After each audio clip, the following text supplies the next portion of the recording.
Assalamualaikum warahmatullahi wabarakatuh. Perkenalkan, nama saya Fatul Hikmah, NIM 2118312.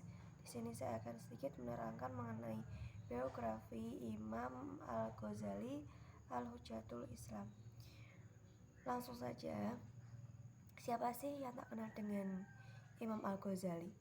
Imam Al-Ghazali adalah seorang ulama terkenal pada masanya, dan Imam Al-Ghazali mencetuskan karyanya yaitu Ihya Ulumuddin, kitabnya, karangannya. Dan ulama hebat ini bergelar Hujjatul Islam, yang artinya pembela Islam. Imam Al-Ghazali itu lahir pada tahun 1058 Masehi di kota Ghazal, Persia.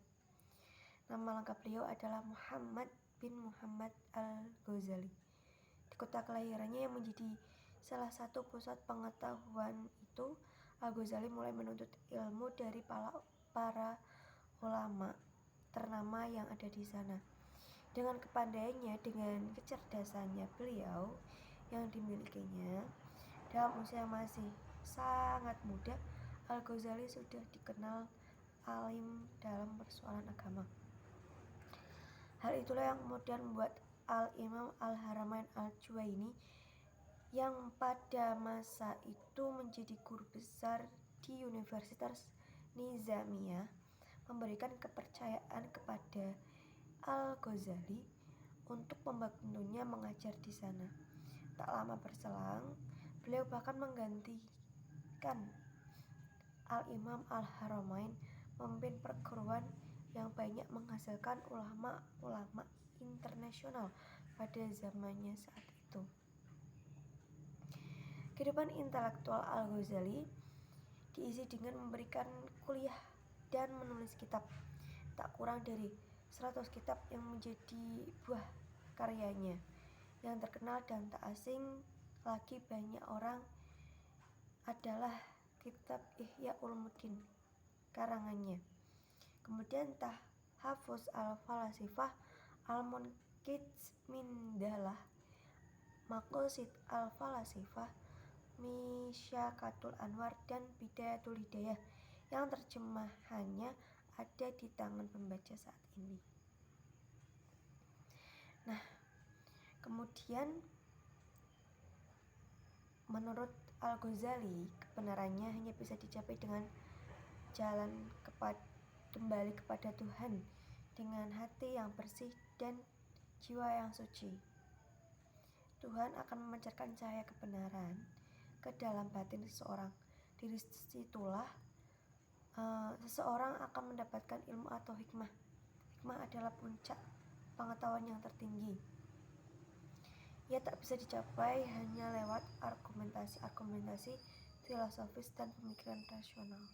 Dan kata lain, siapa saja yang ingin mendapatkan hikmah sebagai pengetahuan tertinggi, dia harus hidup dengan jalan yang benar, dan itu mesti ditempuh dengan lewat tasawuf. Kemudian sebelum Al-Ghazali, tasawuf masih dianggap sebagai ajaran yang menyimpang. Orang masih ingat betul bagaimana Al-Hallaj dengan paham hulunya mengaku sebagai Tuhan. Namun dengan peranan Al-Ghazali ditambah kepiawaiannya memadukan tasawuf itu dengan unsur sunni, jadilah corak tasawuf yang baru. Jika dulu Al-Hallaj dimusuhi karena corak tasawufnya falsafi, maka sekarang tasawuf menjadi barang yang banyak dicari orang dengan corak sunninya yang kental. Atas peranannya itu pula muncullah berbagai aliran tarekat yang berpola sunni yang hidup pasca era Al-Ghazali. Nah, Al-Ghazali pula orang yang andil terhadap pembentukan pemikiran Ahlussunnah wal Jamaah secara keseluruhan, baik dari segi teologi, fikih, tasawuf, dan filsafat.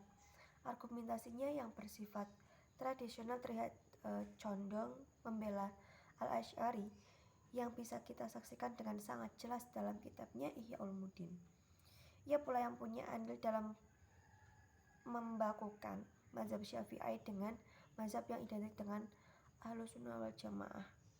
Bahkan, pemikiran Al-Ghazali berpengaruh pada semua cabang atau aspek pada mazhab Ahlussunnah wal Jamaah.